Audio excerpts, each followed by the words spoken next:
7, 6, 5, 4, 3, 2, 1. At the age of 6 or 7, I sort of heard Bill Haley and Roy Rogers and Gene Autry. That's the first place I remember hearing a guitar was Gene Autry strumming. At the age of 9, I got a wooden guitar. And Fender guitar came into Cork, and I was lucky enough, I got it. You know, it's 15 years HP and served me well. I still have it. But just, I don't know. I just liked singing. I liked the music on the radio, and I know I could just see that's what I wanted to do. Ladies and gentlemen, Rory Gallagher.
She said, I will tell you when.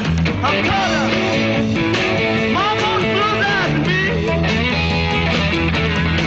Well, I feel so bad. Well, now I'm feeling back, I believe. I love you, baby. All my might. Love like mine. So out of sight. I'm caught up. Almost blew that to me. Well, I feel so bad. Well, now I'm feeling back, I believe.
you if you want me to.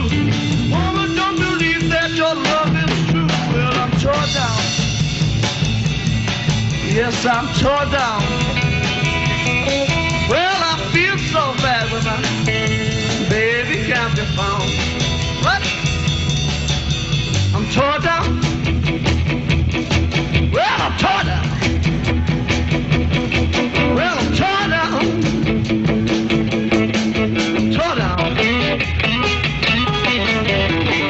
Feel so bad when my baby can't be found.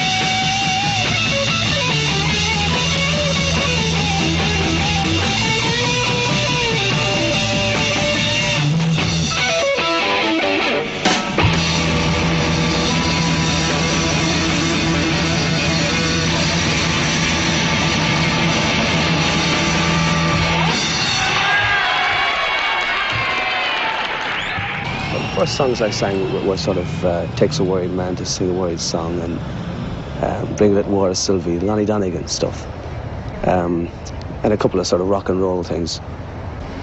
It's just through Donegan I heard people sort of like, you know, Lead Belly, he did some, and Woody Guthrie, and so I kind of followed that line and followed the sort of Buddy Holly, Chuck Berry, Muddy Waters, Delta Blues.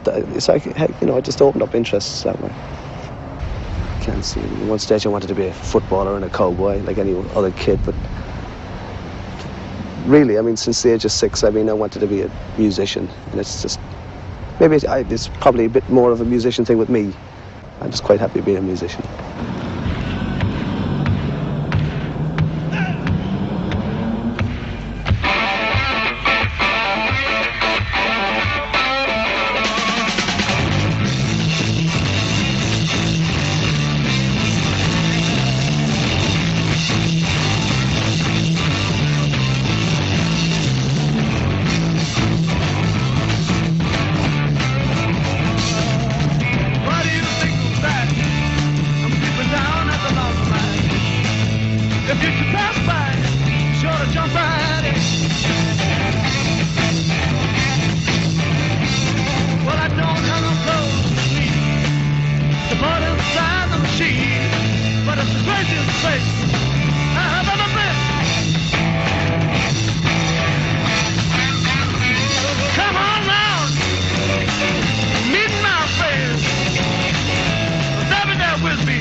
First left Ireland sort of in a show band to do the Irish circuit in England at the age of 15, I think, and then came back here and worked in the show band, and then made various trips with this show band was called the Impact Show Band, and went to Spain. We just tried to get work wherever we could. We couldn't get that much work here because we were doing sort of, we weren't a Jim Reeves show band at the time. We were doing sort of what we thought was pretty far out, doing sort of Chuck Berry and a bit of Georgie Fame, and we still did a bit of the show band stuff. But that eventually finished for me because I just wasn't happy there. So I went to Germany then. That was the mid-60s, with the drummer and bass player of the show band, split up at the same time, and played the clubs there for a while. Came back to Ireland and just played around no particular group, and then formed the First Taste in '66. Because at that stage the group scene had bubbled up enough where, you could actually point out good musicians, and I got 2 good musicians from a group from Cork called the Axles. But before that there was plenty of interest in this sort of music, but it was kind of hidden in show bands and hidden in school halls, fellas playing after school, and no one could afford a bass guitar, and of course you couldn't get all the records that you'd like to get. But I suppose it's built up quite a bit since that. The actual formation of the Taste, I feel, was the break, because I had musicians who kind of thought alike, and we, the sheer enthusiasm and the joy of having a group at all was good enough. We played Ireland, we went to Germany, and then we called back through England, and we just built it up in Ireland and eventually moved to England. There was no, I suppose the main break was the Marquee Club in England. It sort of, it was a residency, and it was a big break for anyone at the time, because you could build up every Tuesday night a crowd, and of course it was a place where various agents and so on would be there, and promoters from clubs all over the place. So that was the real break, I think.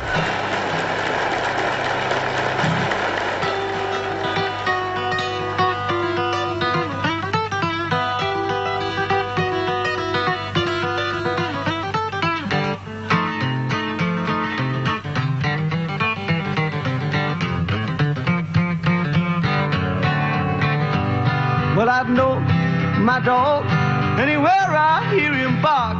Well, I'd know my rider if I'd seen her in the dark. Well, I feel like snapping my pistol in your face. I'm gonna let the graveyard be your resting place. Ain't but 2 kind of people in this world that I can't stand, and that's a lying woman and a cheating, knocky man. You didn't say you didn't love me when you were stretched out across my bed. You're drinking moonshine whiskey and talking all out of your head.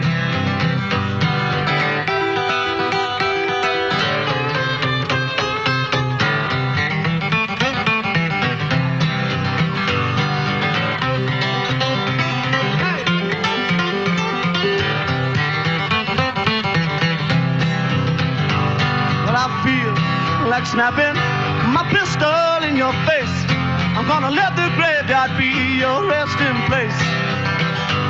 Ain't but 2 kind of people in this world that I can't stand, and that's a lying woman and a cheating, knocky man. Yeah, yeah, yeah. Yeah, yeah, yeah. Well, I know my dog anywhere I hear him bark. Well, I'd know my rider if I'd seen her in the dark.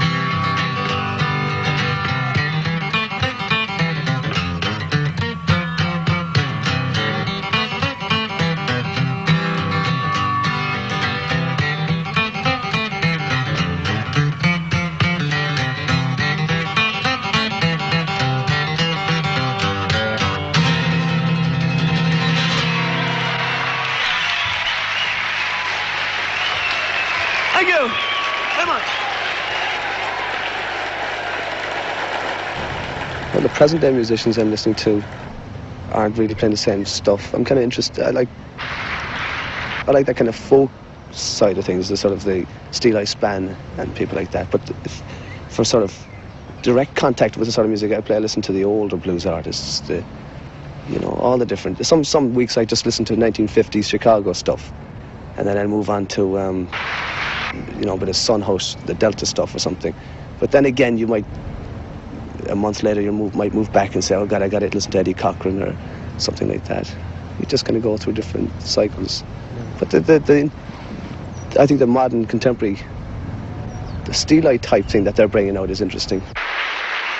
I can listen to a lot of music and you'll enjoy it and it's satisfying and all that, but then you just wake up one day and you say, you know, there's something missing. You got to hear the real, whatever it is, that gut thing, and then you put it on and it's like relief. And then you can sort of start to listen after the relief. It's just an essential thing you have to hear and play. That gut thing that's in the blues, you know. I don't know what it is, and I don't intend to try and analyse it. It's just, I know I've got to hear it like some people have to hear Stravinsky or the Dubliners or anything else.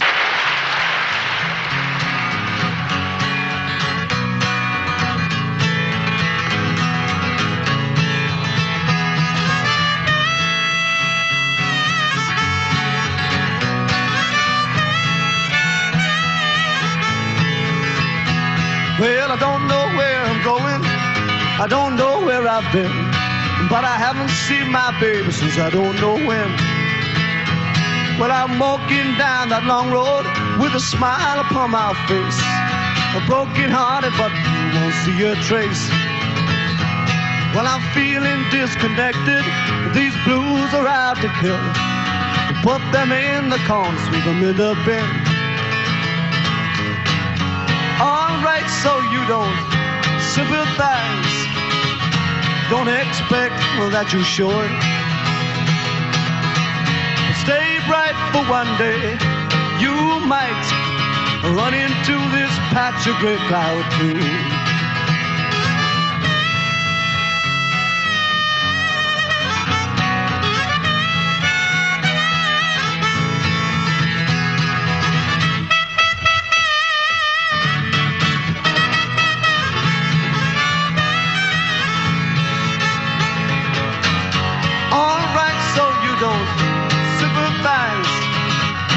Don't expect that you should.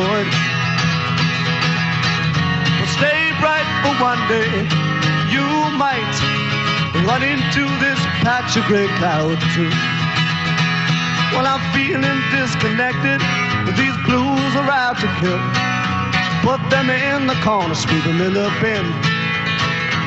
I got sand here in my pockets from the place that I come from. Well, that is where I'm going, so I'll say so long, so long.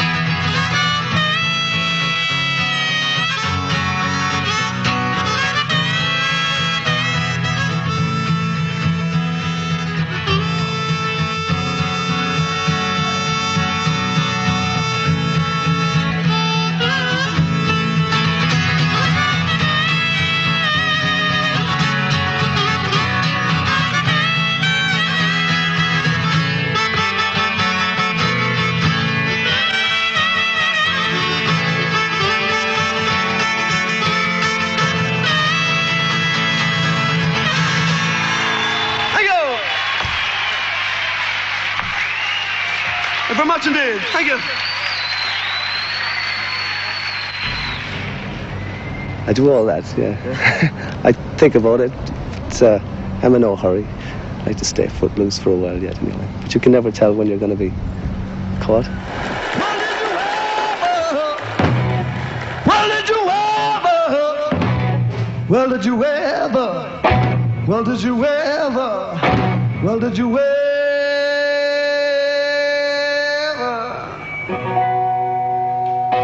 Well, did you ever wake up with them bullfrogs on your mind? Or did you ever wake up with them bullfrogs on your mind? You had to sit there laughing just to keep on playing. Or did you ever wake up with that one woman on your mind? Or did you ever wake up with that one woman on your mind?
no doctor.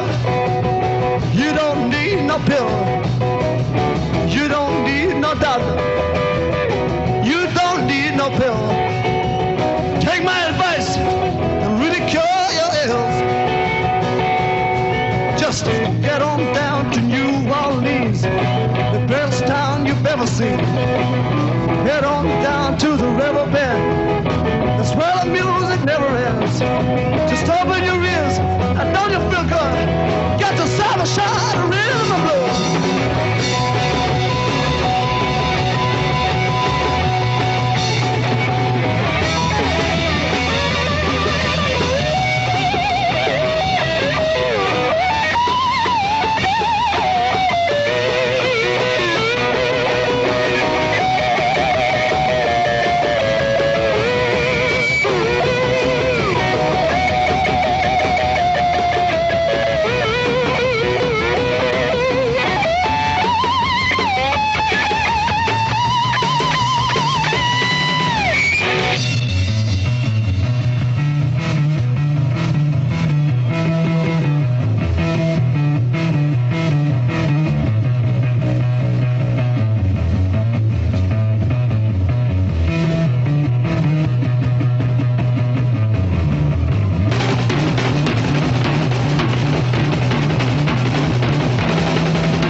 Before we go, that man on the bass there, Johnny McAvoy, thank you.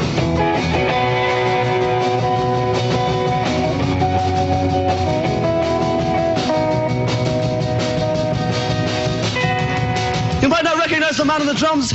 It's the first time he's done it. Wilkie Campbell got very, very sick today and he couldn't come over. So please, a special welcome for Rod Diaz here.